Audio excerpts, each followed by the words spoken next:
Good morning again, and welcome back to the Mind Your Business Show. I am one of your hosts, Milt Walker. I'm joined today with Mr. Tony Calloway, the private money godfather. What's up, Tony? How's it going today? Good morning, Maestro. It's a beautiful overcast Saturday morning here in lovely Columbus, Georgia, and we're really thankful to have all of our guests tuning in, and for those who watch live, and then for those of you who catch us on Facebook, thank you for making us part of your Saturday or making us part of your life.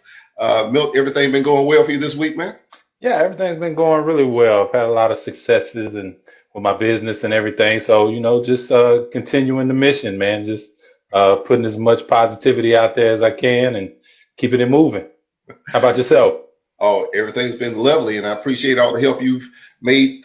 You've been a part of a lot of the good things that are happening. So, hey, I want to tell everybody that Silver Lining Consulting can help you to get your technology right for your business. But now let's talk about our guest. Everybody who was here 2 weeks ago got a chance to meet the awesome Maurice Jones, real estate investment superstar, who's been a long-time client of the Private Money Syndicate. Maurice, glad to have you back. You are the first ever return guest to the Mind Your Business show. So, Maurice, welcome back. And how you doing today? I'm doing pretty good. How you doing? Oh, man, we're doing fantastic and so delighted to have you back again. Now, everybody, before we came live, and for those of you who didn't catch last week, Milt, the maestro, and Maurice Jones were classmates in high school. And so, I'm sitting back as a fly on the wall, listening to them, talk about reminisce and all kind of stuff.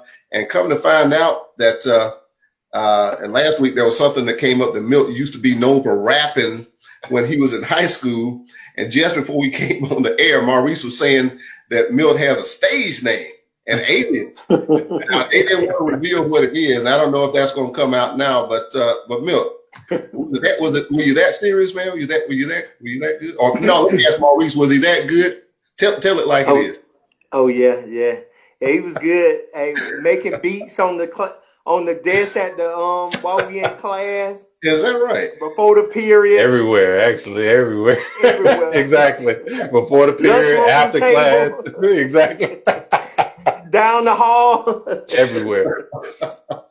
You know what? They used to always say, the old folks used to tell me, they used to say, you always got a song on your heart. So that was one of those things that, that kind of stuck with me and followed me everywhere I went, and I was proud of it too. Well, that's fantastic. Well, we're going to find out sooner or later what that alias is, but everybody, we're gonna say that for a future show. We're gonna say gotcha. Matter of fact, we might actually have another show for entertainment. Who knows? I might be your agent. But now to Maurice, and the reason why we're here today.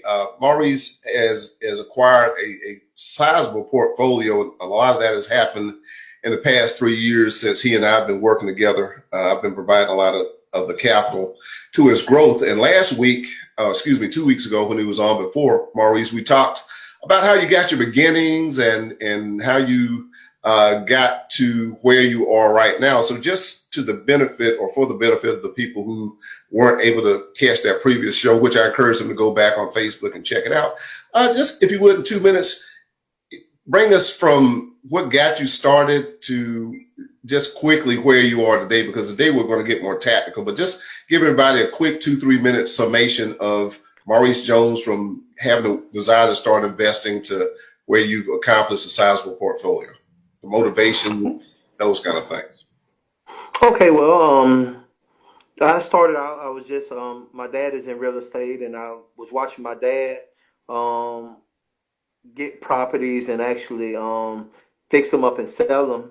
I'm more in the buy and hold aspect of real estate. It's no cookie cutter way of doing this. It's no, oh, I just do this, oh, I just do that. It's a lot of aspects to real estate.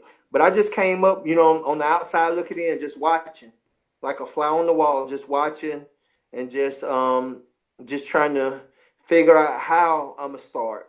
You know what I mean? Trying to come up with the money, just fly on the wall, just reading books, gathering information, going to Home Depot classes, just being a homeowner, myself, just trying to do things.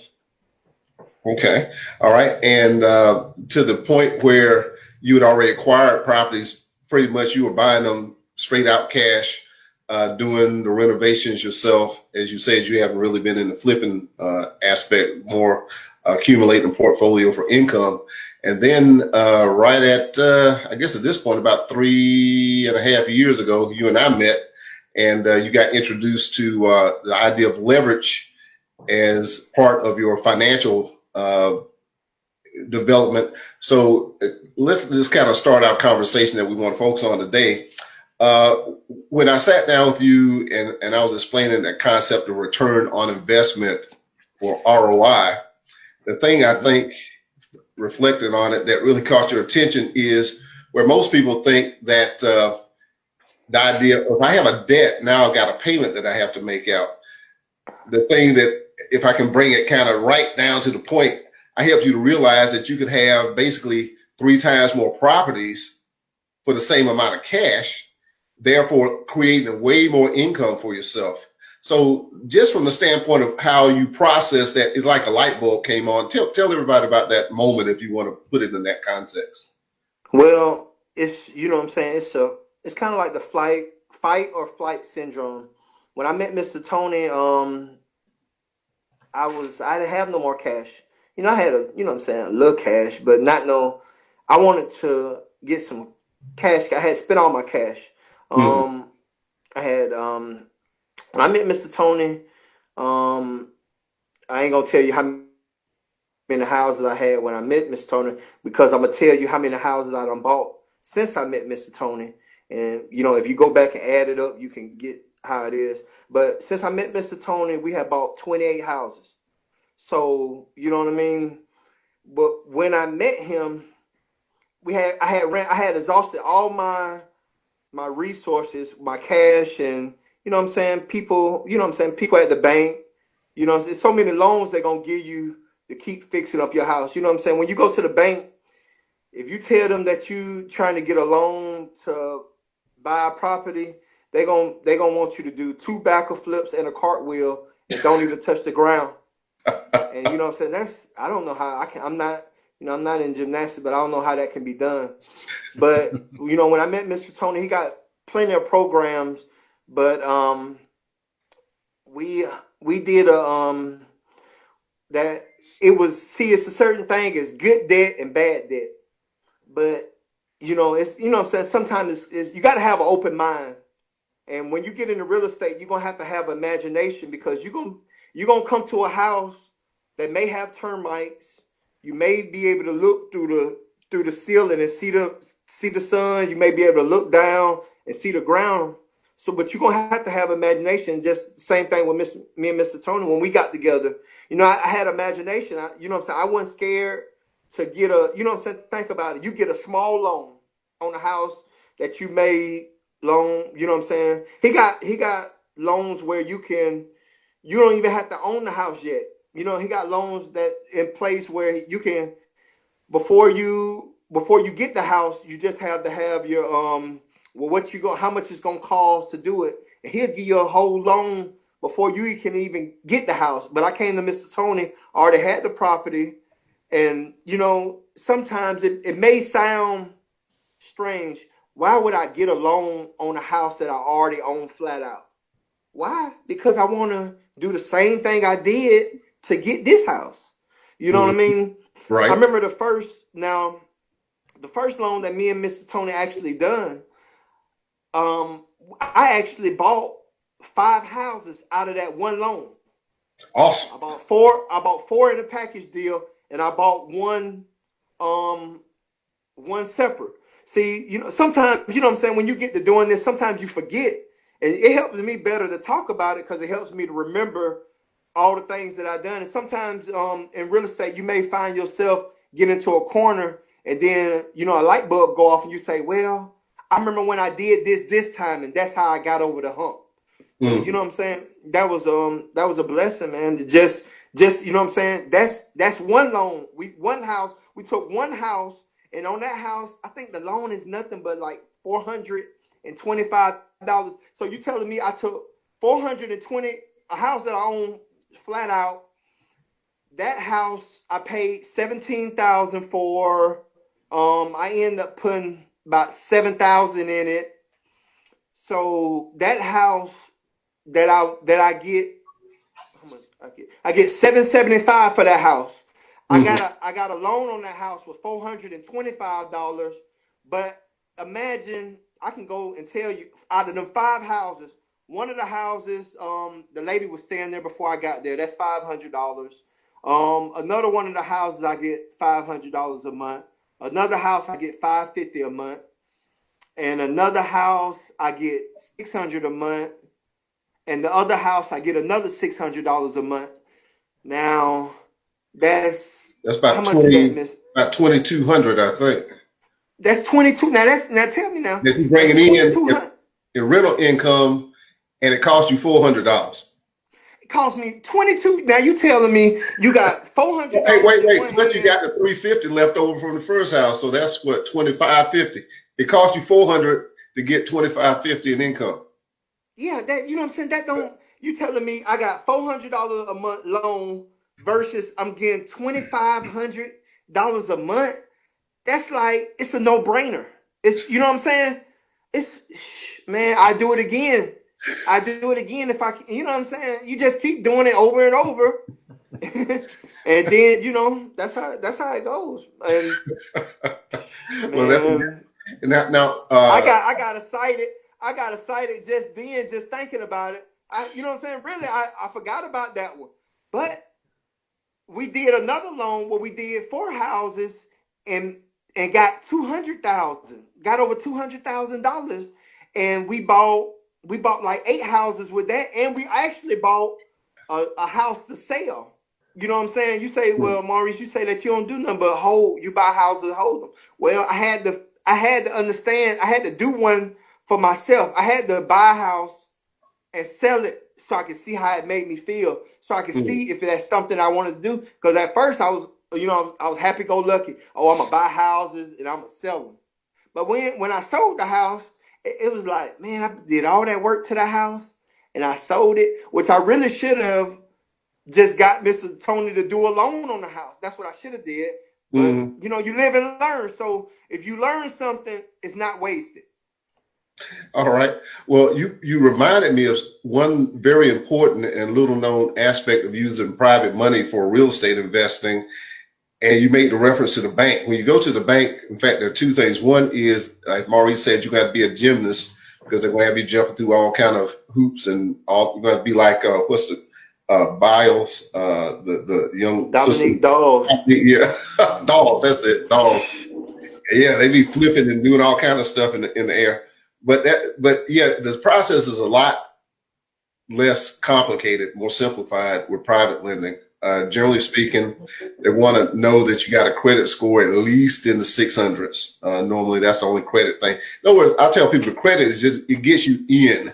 I mean, because the real estate itself, the transaction, the value of the property and the rents is what really matters. All right.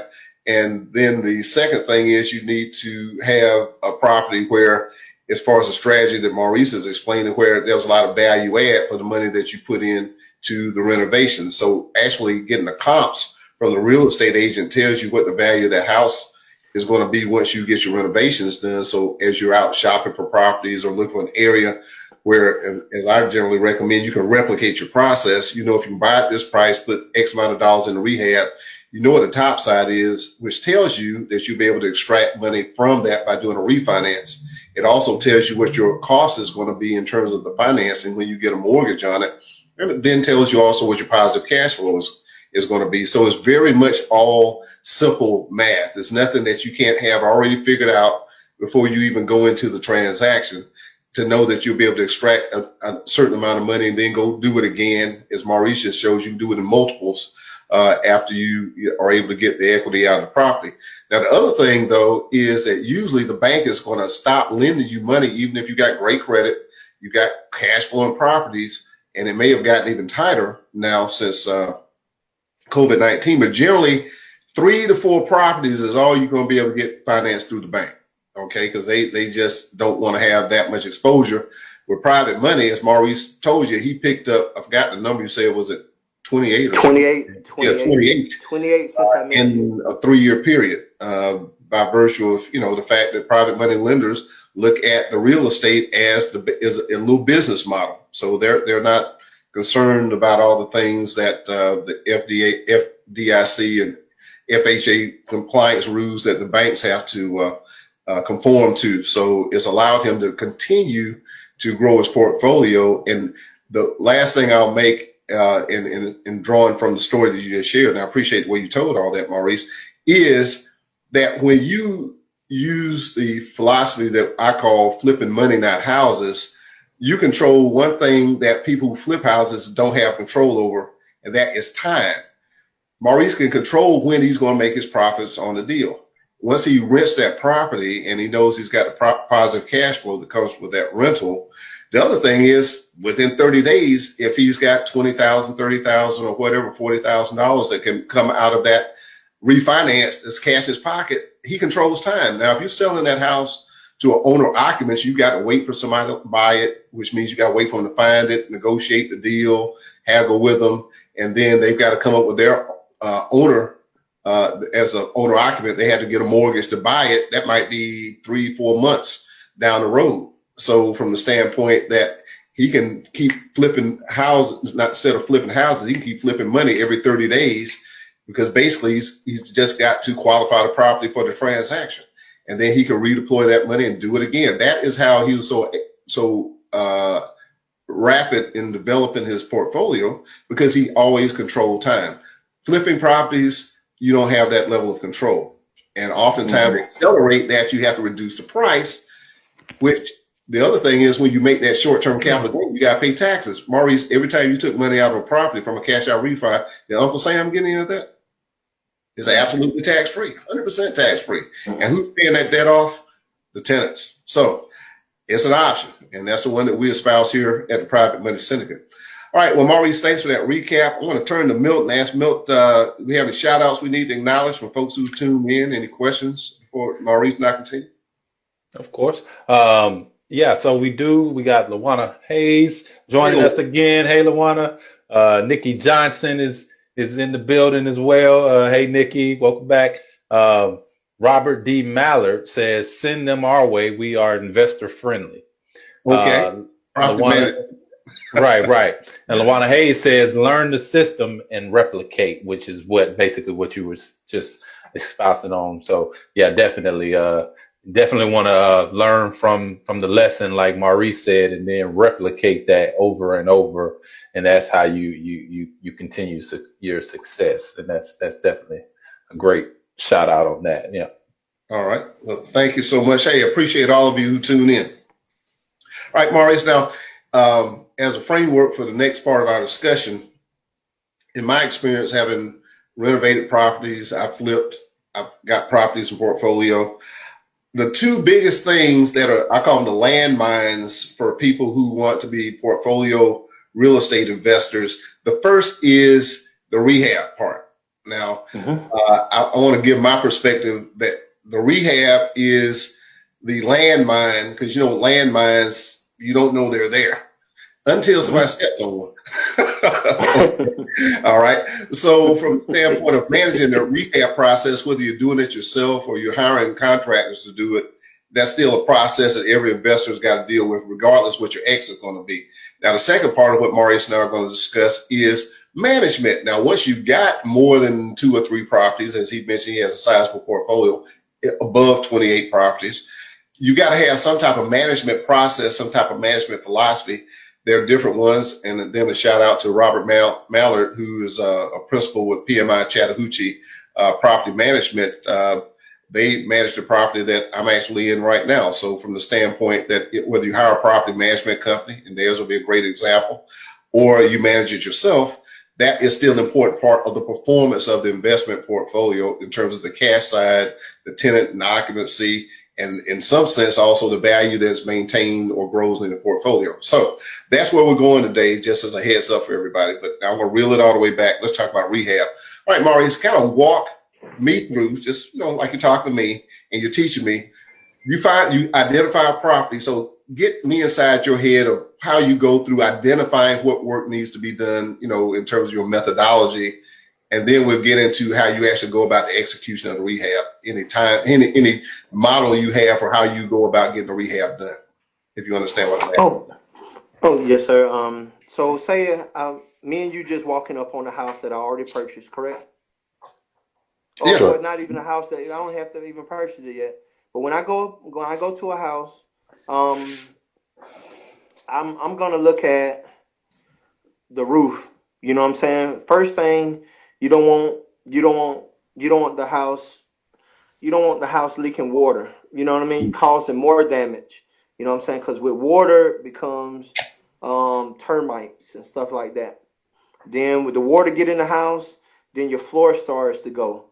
You know what I mean? Well, if you're on a concrete slab, it's going to just rot the baseboards and the mold and the sheetrock and stuff. But if I'm looking at the roof and I'm looking, you know what I'm saying? I'm just adding it up. You know what I'm saying? I'm adding it up in my head. Not be honest with you, I'm not really adding it up. I'm a little different. You know what I mean? If I'm about a house, I'm about a house. And I'm really not, you know what I'm saying? Now, it's the way you can get technical. When you first starting out, you can get technical and doing that. But I never always been a technical person when I'm doing a house. Because I know I'm going to put it together. I don't have no budget. Because, sometimes when you have those budgets, what happens when you need something done and when you run past your budget, what you gonna do? You telling me what you're not gonna do it? Mm-hmm. You know what I mean? Okay. You know what I'm saying? So I don't do budgets. I'm a fix it up the best it can to get, because I want to get top dollar out of it. I want to get a big loan. I want to get a big loan out of the house. Mm-hmm. But the first thing, if I just bought a house, I'm gonna tell you what I'm gonna do. I'm gonna make sure it's secure. I'm gonna make sure, hey, nobody can't go in the house and do more damage. You know what I'm saying? People, you got thieves that they go in and steal the wire. They go in and steal the copper. They go in and steal light fixtures. So I'm gonna make sure the first thing I'm gonna do if I buy a house, okay, I'm gonna make sure it's secure. But I'm gonna jump around. Now, if I was just going to go look at a house and I was interested in buying, I'm gonna look at everything. I'm gonna look. If I see that is holes cut in the wall, 9 times out of 10, somebody done broke in that house and stole the wire. So you're gonna have to factor in. You're gonna have to get an electrician to do that. Mm-hmm. Okay, if the roof, if a roof got a tarp on it, or if I see water spots in the roof, you know what I'm saying? The roof is gonna have to be patched up. Now you do what your money can afford you to do. I may not always just put a roof on it right then because I may be busy. I normally do the roof myself. But I done pay people to do roofs. I can pay people to do roofs. But sometimes you may just have to patch it up. You know what I'm saying? Do what you can. You know what I'm saying? You do what you can do until it's time for you to until you to fix it up. I'm gonna tell you, I'm gonna be honest with you. Sometimes you can patch it up, and by the time you got insurance on the house, you can go back and file an insurance claim on the house. Really? You know what I'm saying? After you done patch it up and say, you know what I'm saying, down the line it start leaking, you can file an insurance claim. That's what insurance is for. Okay. Just think about it. My brother just learned. But okay, so at sometimes you want to, okay, so now we done secured the house. We done covered up the broken windows, the busted windows up with boards. Now the house is shut. Nobody can't get in the house to cause more damage. So now I want to make sure it stops raining in the house. So I'm gonna fix my roof. Before I do anything, that has to be done. You know what I'm saying? Then I'm gonna make sure the house is appealing. I'm gonna cut down the trees. I'm gonna cut the grass. I want the neighbors they kind of understand, hey, this guy is trying to make our neighborhood better, so I'm gonna look out for him. Hey, if somebody's over there messing around, hey, I'm gonna call them. I'm gonna introduce myself to the neighbors. Okay. You know what I'm saying? Because you wanna, because they your first line of defense. Because at first you can't just put an alarm on the house. Mm-hmm. You know what I'm saying? Because you got stuff that got to be done before you can even just put an alarm on the house. So you ain't have any power to the house. You may not even have any power to the house. Yeah. So you know what I'm saying? You want to introduce yourself to the neighbors. Hey, I just bought the house. What the goals is for the house. Hey, I'm not gonna have anybody just rent this house. Or you know what I'm saying? You can make it like you gonna stay in the house. Mm-hmm. You know what I'm saying? You don't got to tell them that, hey, I ain't gonna stay in the house. You know what I'm saying? I don't. You know what I'm saying? If they don't ask, hey, I just bought the house. If, you know what I'm saying? They ask me, hey, if I'm gonna stay in the house, I'm gonna let them know the truth. But if they don't think, some people think you just buying a house for you to stay in. Right. You know what I'm saying? And if they think you just gonna stay there, that's gonna be better because that's gonna be my neighbor. They don't know, hey, you gonna rent the house to somebody. You know what I'm saying? Then they don't know who they get. But I'm gonna make sure the roof is done. Then I'm gonna make sure the appearance. Then I'm gonna go in the house, and then I'm gonna make sure the floor. You know what I'm saying? Because most of the time I have my kids working with me. I used to kind of didn't understand. I got 5 boys and I don't have no girls. I was like, Lord, why I can't get no girl? Because I needed somebody to act. I needed somebody to actually do some work. You know what I mean? The Lord had I'm not saying women. I ain't saying women or girls can't do no work, but I needed some boys that really help me get the job done. So I'm gonna make sure my flooring, because I don't want my sons. I don't want to be able to step in no hole to fall through the floor or something like that. So after I do that, I'm gonna kilts everything because I don't want I don't want my kids touching none that can harm or danger. I'm gonna spray it. When I say kilts, I'm gonna kilts everything. I'm gonna spray everything because 9 times out of 10, I'm gonna paint over everything. I'm gonna replace everything. And you want to do all your painting and everything. When I say kilts, you want to do all your painting and everything before you put your flooring down, as far as your carpet, your tile, your vinyl, whatever you're gonna do. But then the next person you bring in, you want to bring in your person. You want to bring in your person that's gonna do your electrical work. Electrical that takes a lot of time, and I hate to say it, but it does. So you're gonna bring that person in. And then that's when you get the ball rolling. You get your plumbing done. And 9 times out of 10, I'm gonna get my AC done before I put my flooring in, because I don't want a lot of people stepping on my new carpet, my wood and stuff like that. So that's how I go about it. I'm gonna do my electrical. I'm gonna do my plumbing. I'm gonna do I may paint. 9 times out of 10, I'm gonna paint before I get the AC man to come in. Because I don't want no paint to get on my brand new AC unit. You know what I mean? So I'm gonna go in and paint. I'm gonna do my baseboards first. Of course after they put that carpet in, you may have to touch up your baseboards and stuff. So I'm gonna do that. Then I'm gonna call my AC man in. But the whole time while I'm doing it, I may already put it on the market for rent.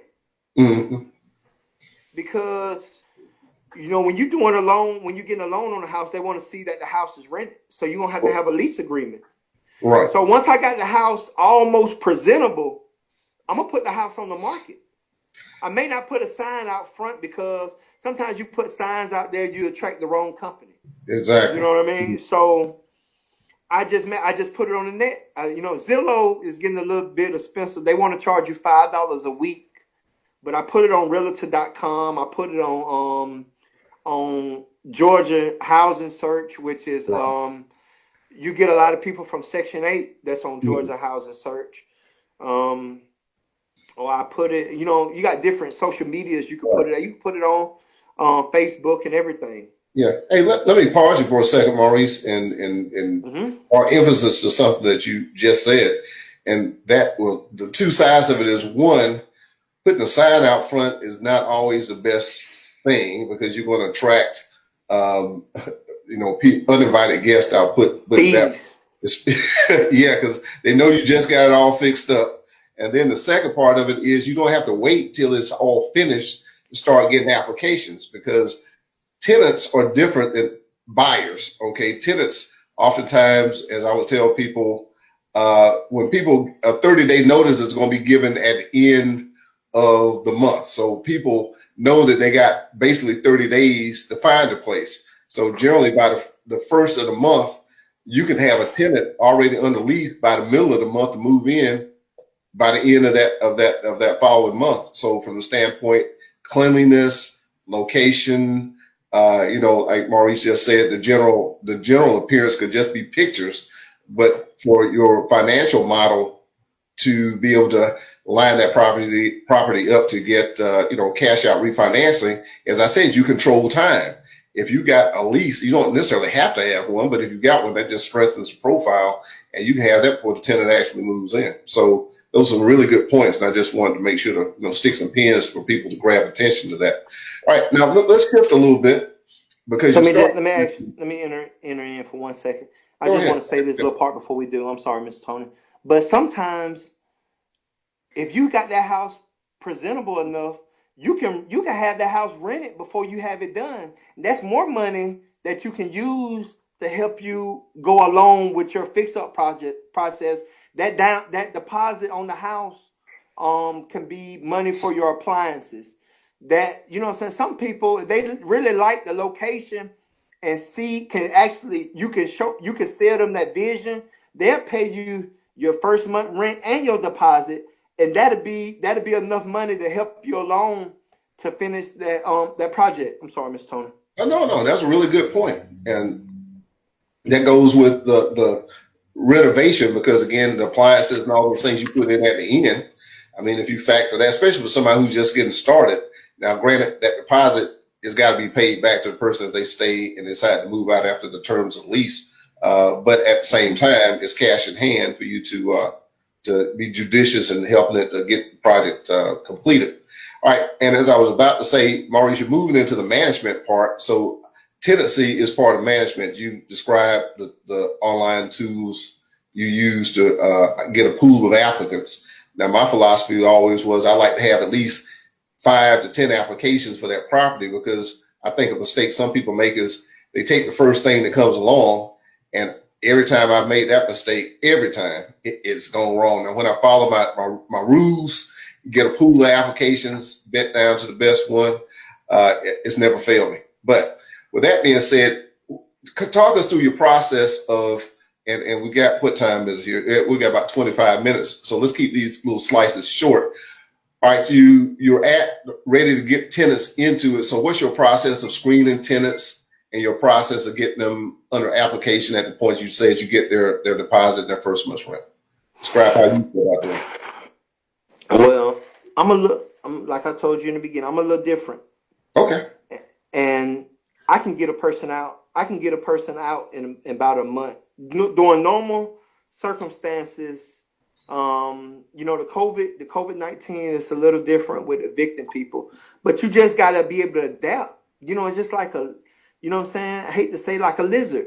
You got to understand, you got to be able to switch colors. You got to be able to adapt to what your surroundings. So the thing about it is, with COVID-19, you can't evict them right away. So what you do is, in the beginning, ask for 2 months rent. Okay. You know what I'm saying? I've been doing it all summer. All right. You know what I'm saying? I've been asking people. Hey, teach me something else, man. Keep going. You know what I'm saying? Because think about it. If you can't get those people out, at least they serious that they're gonna pay you 2 months rent. Now, government is giving out all this money and everything. Which is a good. You know what I'm saying? You got to be on. You got to think. You always got to think positive. Everything happened for a reason. So, okay, if the government getting all this type of money out, 9 times out of 10, those people got 2 months rent. So ask for 2 months rent. Okay. And then, you know what I'm saying? Or you can, however you want to word it, you can say 2 deposits. I don't. You know what I'm saying? Hey, the deposit. Deposit gonna be more money. Rent the house out for $600 a month. Say you gonna. Well, deposit is $1,200 and the first month rent is $600. However you got to do it, that gives you a little cushion to, hey, if the court system goes down, you won't be so much out. But your realtor, you know what I'm saying? That's why you got to build a relationship with your realtor as far as the management wise. Now, me myself, I don't do a management company, which is good. So, you know what I'm saying? It's good. It's whatever works for you.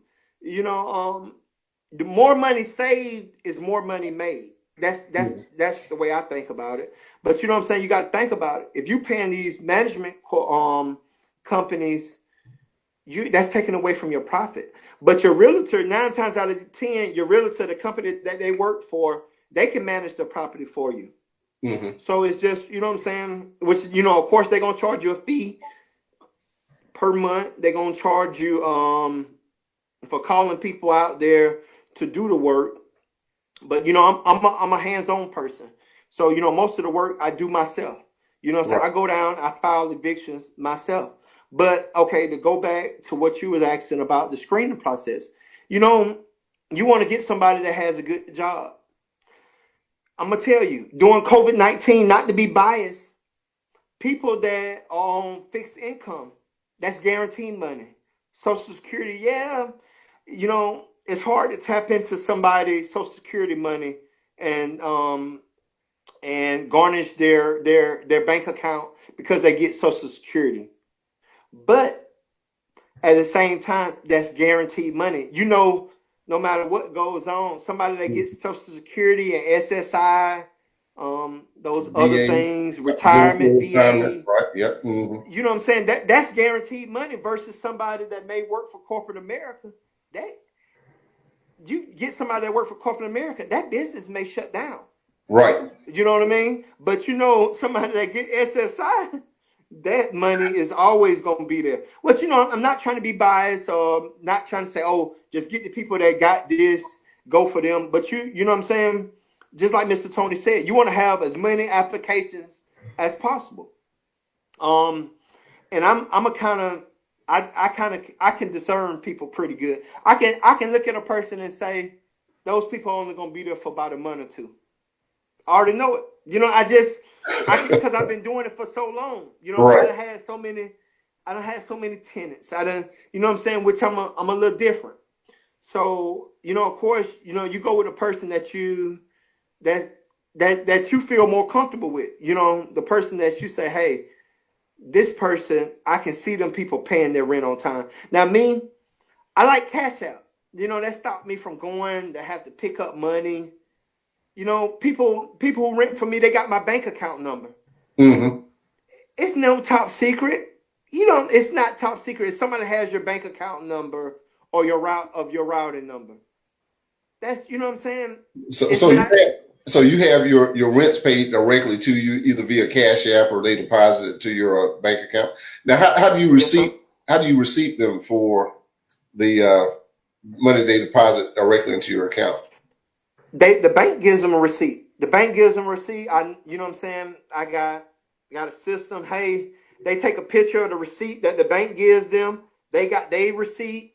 I got a picture of actually, you know what I'm saying? Because it can be a little tricky. If you got you got houses that's $600, everybody paying $600 a month. Right. You may not, you know, it's kind of hard to know who actually paid. So, hey, they take a picture of their receipt.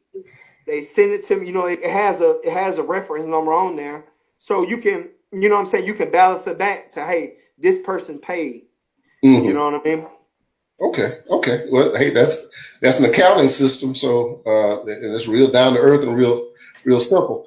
Now, to the extent that you make reference to, because basically once you got a tenant in, all you're doing is managing rents and managing repairs. I mean, there's not much else in between. We just put it in those simple categories. And you said that you manage yourself, you handle the repairs yourself, you collect the money yourself. Now, you mentioned evictions. That's the little talked about side of the real estate business. But before I have you to address a question I was going to ask you on that, Milt, have we had any other people to hop up in the chat? Any questions? Yeah, I just want to give a shout out to Natalie Miller, another one of our Carver High School classmates. She jumped in and she says good morning, and she says 18. I'm guessing that's for you, Maurice. Yeah, she called us the A team. So Oh, yeah, okay. but yeah. So that's it. That's it for right now. Okay, cool. All right, so let's talk about evictions. Uh, you say you do those yourself. So just from the standpoint, I mean, the eviction process is a legal process, but I'm sure that's not like your first move. So what is your process for managing those late collections, making a decision whether to work with this person or whether to go on and get them on out? Or are you real strict? Hey, if you don't pay, you got to go. What's your management philosophy on that? I work with people, but I have been burned. I'd have had people rent free for 5 6 months, going Hmm. off of a promise that, hey, I'm gonna pay you the When I get rent, and they don't. when I get my income tax. When they for real, they say, I'm sorry, I'm moving a little bit because my I just need to charge my phone a bit. But yeah, so they say, oh, they're gonna pay you when they got a lump sum coming Hmm. and things of that nature. But you gotta, you know what I'm saying? You gotta, you know what I'm saying? Like I said earlier, you gotta kind of discern the people and know who you're working with. Now, some people, I can I can feel that you ain't gonna pay me. So Hmm. I'm gonna file eviction. Now, I'm gonna tell you, if you don't answer my call or you don't send on the whenever the rent's due, I send a text out, hey, this what, hey, you can, this account, you can deposit it in this account. Here's my cash app, Apple Pay. Hey, but if I don't hear nothing from you, if you don't tell me, hey, if you don't explain to me, give me a story. You can give me a lie. I don't care what you give me. You know what I'm saying? But Just, talk to me. just If talk you to can yeah, talk to that's me, right. I can better understand. But if you don't talk to me, Hmm. that's a red light right there. That's a Yeah, flag. So you telling me I'm supposed to already know that you're having financial difficulties? I don't know that. I don't have a crystal ball. I'm not riding by your house to see if you know what I mean. I'm not doing that. So what I do, if you don't talk to me, you haven't said anything, you're not answering my call, I'm filing an eviction right then. hmm, I'm filing the next day because of course you got to give them. You can't file on that same day. You got to file on the next day. You got to give a person enough time to pay. So I'm filing then, and you know what I'm saying. Yeah, you say, well, Maurice, that's wrong. Well, you gotta put in an aspect. Is it? It's either them or your family. hmm. So what is it gonna be? Is it, yeah, Maurice? I thought you was a Christian person. Yeah, I'm Christian, but at the same time, you know what I'm saying. In the Bible it says a workman is worthy, a servant is worthy for their hire. You know what I mean? You got to pay them. You know what I'm saying? Even Jesus paid his taxes. So at the same time, you know what I'm saying? It's either them or my family. Of Right. course, I'm going for my family. So, because you know what I'm saying, like I said, I have been burned. You know what I'm saying? Yeah, you know what I'm saying? Hey, guess what? You live and learn. So probably the next day I'm filing for eviction. Now, if you give me a story, you could tell me a lie. Hey, you know what I'm saying? I'm gonna give you a certain amount of time. Like, hey, what can you put on? I take, what I'm saying, I take a couple of, what I'm saying, hey, I'm gonna put a couple of hundred on. By this time I'm gonna pay you a couple of hundred. You know what I'm saying? After you Right. accept some money, you can't file eviction anyway. Because in law, after you accept a part of the rent, no matter if Hmm. it's $50 or $25, you can't file for eviction anyway. Exactly. So it's just, you gotta kind of, I'm a I'm a little different because I have so many properties. But when I was first starting out, when I only had one or two properties, you know what I'm saying? You know, you somehow sometimes you need that money. You know what I'm It's a little more saying? Say critical. Yeah. it's a little more critical. So you know what I'm saying? When I was first starting out, each house paid a bill. Hey, this house paid my car note. You know what I'm saying? This house Hmm. paid my utilities. You know what I'm saying? Right. So Right. guess what? So hey, you're gonna have to jump into your stash money, your money that if you have a job, you know what I'm saying? It's crazy. You know what I'm saying? Sometimes people have jobs. I have a job. I have a 9 to 5 job, um, per se that I go to. So, you know what I'm saying? I got multiple streams of income where, hey, if you don't pay me, nothing's gonna get behind. But in my beginning stages, if you didn't pay me, yeah, it kind of troubled the water a little bit. But now it's, you know what I'm saying, it's kind of like, hey, if you don't pay me, I'm just trying to figure out which way to go. I'm trying to figure out if I'm gonna evict you today, I'm gonna evict you in 2 more weeks, or I'm gonna evict you in another month. That's how it goes. Gotcha. Okay. All right. Milt, you have a question you want to ask Maurice about anything? It's gonna get you in the conversation. No. Again, me and Maurice, we have conversations, and I've been following the brother, and definitely I'm proud of everything he does, and ultimately we all have to realize, this is it's real life, it's real business, just because, that's one of the things our communities, when we see people who we know, or who might be, our color and stuff like that. We expect, different from them than we would from somebody else, but it's all the same, right? So, it's the same rules for everybody. And, but I do applaud the brother for, being as generous and gracious as he is, in people's situation. And I think that's the least amount that you can ask of a person is for their communication. For them to just talk to you about whatever it is. So that way, at least you're on that level. And so once you get there, then, you can work past everything else, because ultimately, and the brother mentioned he was Christian. So ultimately it's not about that for him. You know what I'm saying? So, he's not a materialistic person, but, there's principles involved. So you have to always keep that in mind. And, and that just speaks, it doesn't speak to his character, it speaks to the other person's character. You know what I'm saying? So definitely, I just want to say, like I said, I'm proud of him, and, I enjoy, watching him grow and watching all the things that he does with him and his family. And, it's a great thing. It's a beautiful thing. And, I'm proud to say that I know him and that I'm a friend to him. So yeah, that's about all I got.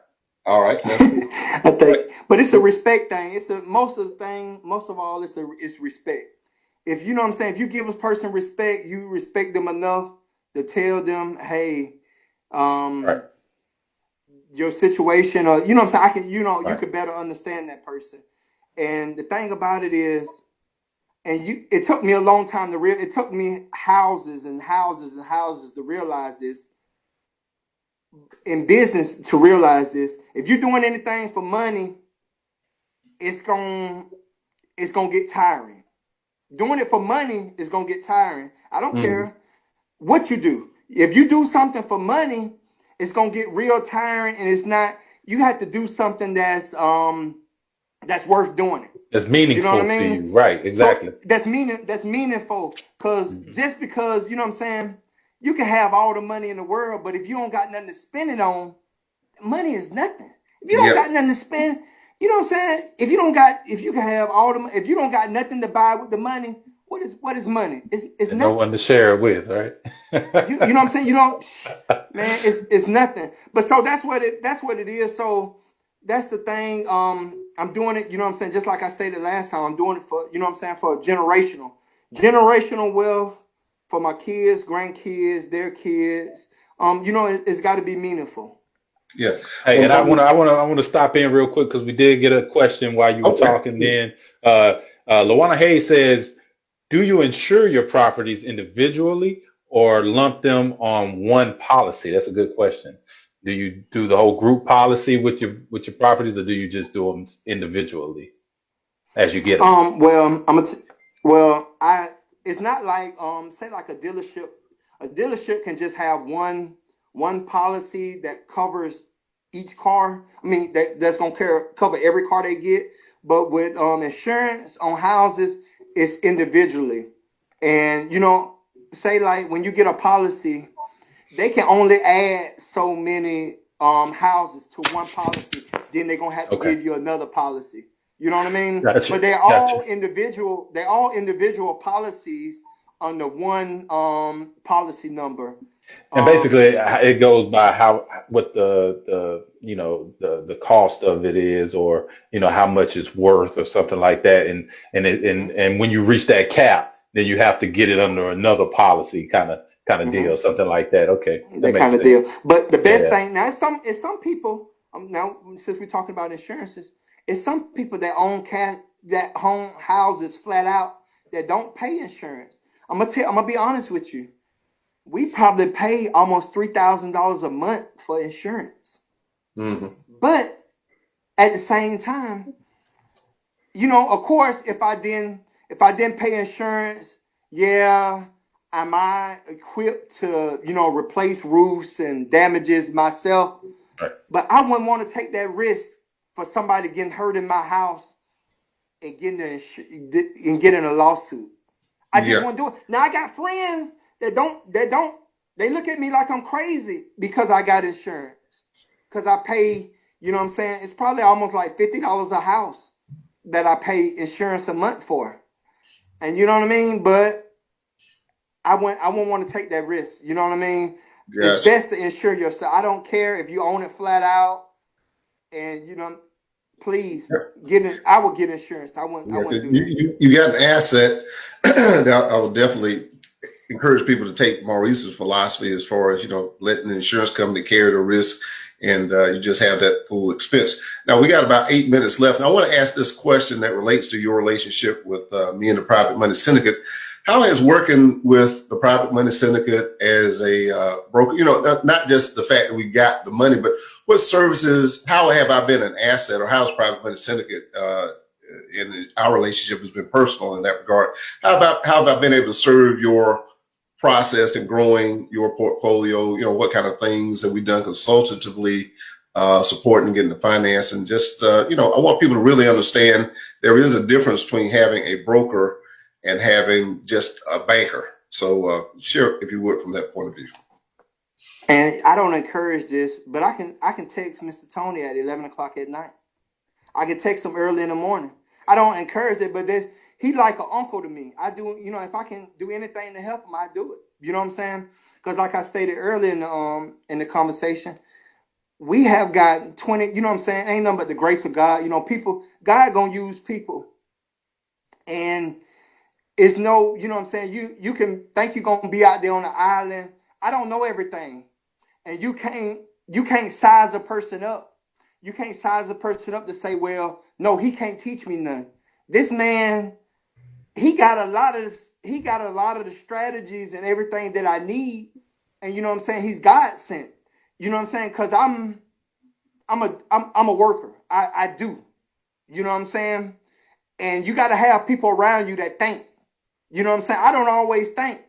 Sometimes I do, then I think later. But you got to have people. I'm for real. You know what I'm saying? But I can do.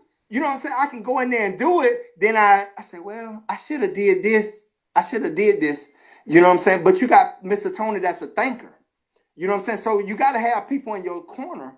You know what I'm saying? Like I stated, we got 28 houses since we met this man. He got all kinds of strategies. I can't say he going to be like an uncle to everybody, but he's genuine. You know what I'm saying? You can tell a person that's, that genuinely cares about what you're trying to do. You know what I'm saying? Sometimes I get, I can just get lost in the work, and to where, I just place something down and I just forget about it. But Mr. Tony, he'll call me, hey, Maurice, did you get the email? Did you get the text message I sent? He'll he pushes me along, you know what I'm saying? Because, I'm the type person, I need to stay motivated. I'm not, what I'm saying? I'm just not out here just turning wheels. You know what I'm saying? Like I said, I get lost in my work, but Mr. Tony come and nudge me. Hey, Maurice, you need to check into that. Hey, you need to do this. You know what I'm saying? But Mr. Tony started me from scratch. He, you know what I'm saying? He put me in the right people to get my LLC, to get my my tax ID number, you know what I'm saying, to get the ball really moving. You know what I'm saying? And you know what I'm saying? Hey, he called me, hey, Maurice, we got this. I'm working with this team. I'm working with these people. Hey, man, you got any properties that you thinking? You know what I'm saying? It's, you know what I'm saying? As many as, you know what I'm saying, the properties we done did together, sometimes I forget. that I got properties that I can be, you know what I'm saying, I can be really getting a loan on because it's I'm in my work. I'm in, you know what I'm saying, I'm Right. in something with the kids. I'm busy doing this. But Mr. Tony will come along and tell me, hey man, and the thing about it, it's a real relationship. Those people at the bank, it's smoke and mirrors. I see people at the bank, and you know what I'm saying? I can read them. I can see, they telling me one thing, but their actions ain't showing what they say they want to help you, but their actions ain't, you really don't want to help me. It's because the actions that you're showing me is really that you just you really don't want to help me. So that's why, I'm not knocking the bank, but I'm glad to be able to deal with probably money syndicate that, what I'm saying, that somebody that actually trying to help me and trying to push me along. What I'm saying, the people at the bank, they can only loan so, like Mr. Tony said, they can only loan so much. And then they really don't want you to pass through the hurdles that they give you. You know what I'm saying? They say things at the bank, debt to ratio. I ain't never heard Mr. Tony tell me you got your debt to ratio. People at the bank, now I got all my money, after the bank kept telling me no, this one particular bank, I started putting my money in different banks. So not that I just got a whole bunch of money. That ain't the case. I like my money to be working. I mean, gotta, you know what I'm saying? I got assets, but I don't got a whole bunch of money. Hey, Maurice, we got to run out of time. We got to have you back for part 3. Right, exactly. We always about to run. You might as well just join the team and just join us every Saturday. Have Maurice back once a month or something. We'll give you something else to add to your busy schedule, man. Exactly. Man, but I do it for Mr. Tony. If I can help Mr. Tony out, man. Hey, I need to come in there and sit in that office with him. That's what I need to do. That's what you need to do right there. Y'all need to have the whole look. There you go. Hey, man, well, thank you for coming back again, and thank you for all the love that you shared. I certainly appreciate and enjoy working with you. With that, we're going to turn it over to the maestro to take us on home. But as we always say, if you're going to go in business and you're going to stay in business, everybody, you've got to mind your business. So, maestro, take us on out. Hey, and we appreciate y'all coming out. Thank you, Maurice, again for coming out and hanging with us on this Saturday. We know you're a busy man, over there kingpinning and everything, so doing your thing, right? Doing your thing. So, hey, man, I love you, and definitely, again, like I said, proud of you, and look forward to seeing you on part 3. And thank you, everybody, for joining in, and we'll see you on the next one. Take care.